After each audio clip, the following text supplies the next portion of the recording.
दोस्तों, जो किसान भाई धान की फसल करते हैं और जब धान की फसल हो जाती है 15-20 दिन की, तो हर किसान के मन में ये आता है कि इसमें फटेरा का प्रयोग किया जाए या वर्टाको का प्रयोग किया जाए। तो इस संशय में रहते हैं कौन सा ज़्यादा बेहतर है, कौन सा प्रयोग करें और कौन सा नहीं करें। तो आज इसी के बारे में जानेंगे कि हमें धान की फसल में फटेरा का प्रयोग करना चाहिए या वर्टाको का प्रयोग करना चाहिए। और शुरू करने से पहले आपसे अनुरोध है, यदि आप चैनल पर नए हैं तो चैनल को अभी सब्सक्राइब कर लें, बेल आइकन को ऑल पर सेलेक्ट कर लें। और दोस्तों, यदि आप ऐसा पहले कर चुके हैं तो वीडियो को लाइक कर दूसरे किसान दोस्तों में शेयर करें। तो दोस्तों, अब बात करते हैं कि इन दोनों में कौन सा ज़्यादा बेहतर है, फटेरा ज़्यादा बेहतर है या वर्टाको ज़्यादा बेहतर है। तो दोस्तों, जो एफएमसी का फटेरा होता है उसमें जो टेक्निकल होता है वो एक टेक्निकल होता है, वो होता है क्लोरेंट्रा नीलिप्रोल 0.4% जीआर के रूप में होता है। और दोस्तों, दूसरा जो वर्टाको होता है वो सिंजेंटा का उत्पाद है और उसमें दो टेक्निकल होते हैं। एक टेक्निकल उसके अंदर होता है जो फटेरा में होता है, वही क्लोरेंट्रा नीलिप्रोल, और उसकी जो मात्रा होती है उसमें 0.5% होती है और जो जीआर के रूप में होती है। और दोस्तों, उसके साथ साथ एक इसमें टेक्निकल दूसरा और होता है, वो होता है थाइमेथॉक्साम जो 1% होता है। तो इस प्रकार जो सिंजेंटा का ये वर्टाको होता है उसमें दो टेक्निकल होते हैं जो फटेरा से ये अपने आप में ये थोड़ा अलग करता है।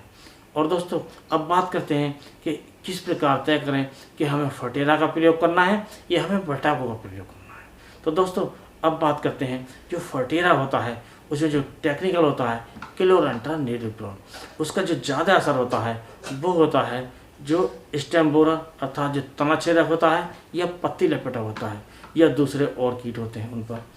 और जो हमारा सिंजेंटा की कंपनी का जो वर्टाको होता है उसमें दो टेक्निकल होते हैं। जो काम फटेरा करता है वो तो वो करता ही है, इसके साथ साथ इसके अंदर जो थाइमेथॉक्साम होता है उसका एक काम अलग होता है। जो ज़्यादातर रस चूसने वाले कीट होते हैं वो भी इससे नष्ट हो जाते हैं। विभिन्न प्रकार के जो कीट धान में आते हैं, रस चूसने वाले होते हैं, थोड़ा उड़ने वाले होते हैं, वो भी इससे नष्ट हो जाते हैं। या ज़मीन में दीमक वगैरह होती है वो भी इससे नष्ट हो जाती है। तो आप जिस प्रकार के कीट आपकी फसल में लगते हों, दिखाई देते हों, या पिछले वर्ष का जो आपका अनुभव रहे उसके अनुसार आपको प्रयोग करना चाहिए।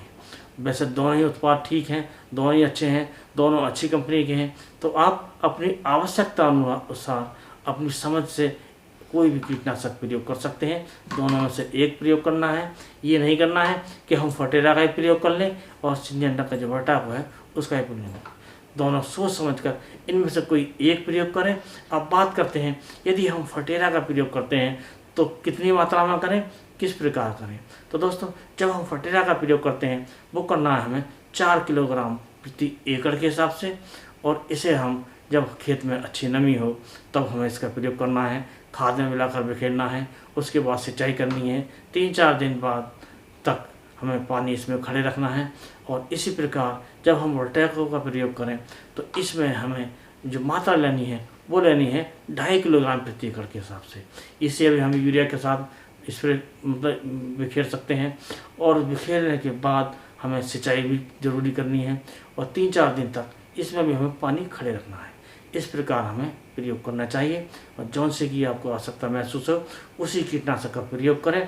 और प्रयोग करने से विभिन्न प्रकार के जो कीट हैं हमारी फसल में लगेंगे नहीं, धान की फसल स्वस्थ होगी, अच्छी होगी, शानदार होगी, ज़्यादा पैदावार मिलेगी। इसके साथ साथ जो क्वालिटी है वो भी शानदार मिलेगी। तो दोस्तों, आज की वीडियो में इतना ही। अगले वीडियो में नए टॉपिक के साथ फिर मिलते हैं, तब तक के लिए नमस्कार।